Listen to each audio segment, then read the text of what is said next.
நண்பர்களே, போன வீடியோல நான் சொல்லியிருந்த மாதிரி கேரளா ஆலப்புழா மாவட்டத்துல இருக்கிற மன்னார் சாலா கோயில் ஒரு மிகச்சிறந்த பரிகார தலம். இந்த கோயிலோட ஒரு பெரிய விசேஷம் என்னன்னா, இங்க ஒரு பெண் தான் அம்மா என்று அழைக்கப்பட்டு தலைமை பூசாரியாக இருந்து பூஜைகளை நடத்துறாங்க.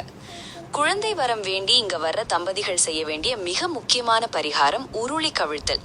இதை எப்படி செய்யணும்னு தெளிவா சொல்றேன். கணவன் மனைவி 2 பேரும் சேர்ந்துதான் இந்த பரிகாரத்தை செய்யணும். கோயில் வளாகத்திலேயே இதற்கான உருளிகள் கிடைக்கும். அதை வாங்கி கோயிலை சுற்றி வந்து அம்மாவோ அல்லது அங்க இருக்கும் பூசாரிகளோ சொல்லும் முறைப்படி வழிபட வேண்டும். உங்கள் பிரார்த்தனையை முன்வைத்து அந்த உருளியை கோயில் வளாகத்தில் கவிழ்த்து வைக்க வேண்டும்.